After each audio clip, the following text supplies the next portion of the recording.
Friends, कैसे हैं आप सब। ब्यूटीफुल लाइफ में आपका स्वागत है। एक राजा था, उसके कोई पुत्र नहीं था। राजा पुत्र की प्राप्ति के लिए बहुत आस लगाए बैठा था, लेकिन पुत्र की प्राप्ति नहीं हो रही थी। तब उसके सलाहकारों ने उसको बोला कि आप किसी तांत्रिक का सहयोग लें, वो आपको कुछ बताएंगे।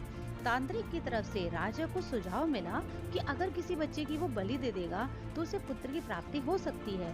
तो राजा ने पूरे राज्य में ढिंढोरा पिटवा दिया कि जो भी व्यक्ति अपने बच्चे की बलि देगा, राजा उसको बहुत सारा धन देगा। राजा के राज्य में एक परिवार ऐसा भी था जो बहुत गरीब था और उनके कई बच्चे थे, खाने के लिए कुछ भी नहीं था। लेकिन उन बच्चों में एक बच्चा ऐसा भी था जो ईश्वर में बहुत विश्वास रखता था, साधु संतों में समय देता था।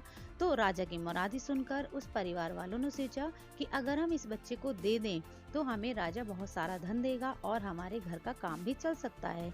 ये बच्चा निकम्मा है, कुछ काम धाम तो करता नहीं है, हमारे किस काम का। तो ऐसा सोचकर उसको राजा को दे दिया गया। राजा बहुत प्रसन्न हुआ और राजा ने बलि की तैयारियां शुरू कर दी।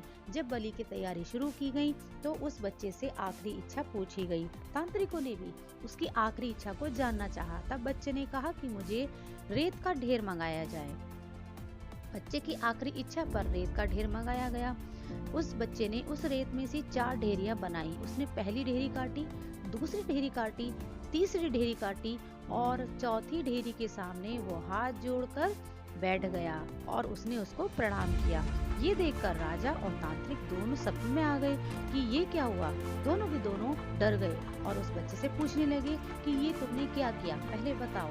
तब बच्चे ने कहा कि ये 3 ढेरियां हैं जो मुझे बचा सकती थी। पहली ढेरी मेरी माता पिता की, उनका कर्तव्य था मेरी रक्षा करना, लेकिन उन्होंने ऐसा नहीं किया। दूसरी ढेरी मेरे सगे संबंधियों की है जिन्होंने मेरे माता पिता को बिल्कुल नहीं समझाया। वो चाहते तो समझा सकते थे। तो मैंने पहले माता पिता की ढेरी काटी, फिर मैंने सगे संबंधियों की ढेरी काटी और तीसरी ढेरी राजन आपकी थी। अपने राज्य की प्रजा का ध्यान रखना, उसकी रक्षा करना का कर्तव्य एक राजा का होता है। और जब मेरे देश का, मेरे राज्य का राजा ही मेरी बलि चढ़ाना चाहता है तो मैं क्या कर सकता हूँ। तो हे राजन, मैंने आपकी ढेरी भी काट दी। और चौथी ढेरी है मेरे ईश्वर की, जिस पर मुझे बहुत विश्वास है और अब यही ईश्वर मेरा कुछ भी कर सकता है। मैं अपने ईश्वर पर बहुत विश्वास करता हूँ। और नतमस्तक होकर खड़ा हो गया।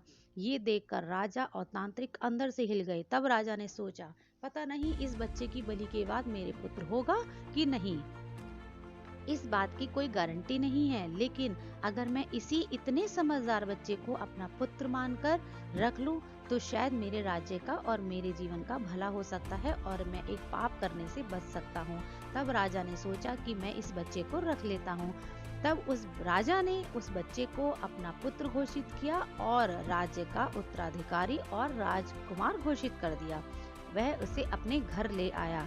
तो दोस्तों, जो लोग ईश्वर पर अटल विश्वास रखते हैं उसका कोई कुछ भी बाल बाका नहीं बिगाड़ सकता।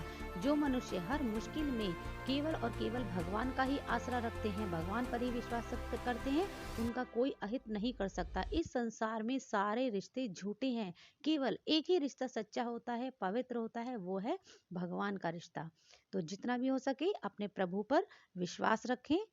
तो फ्रेंड्स, अगर ये स्टोरी आपको थोड़ी सी पसंद आई हो तो इसको एक लाइक करें, सब्सक्राइब भी करें। एक रेड कलर का सब्सक्राइब का बटन होता है, उसको दबाइए, बेल आइकन प्रेस कर दीजिए, जिससे आने वाली सारी स्टोरी समय पर आपके पास आती रहेंगी। और अगर आप इस चैनल पर नए हैं तो सब्सक्राइब भी कीजिए।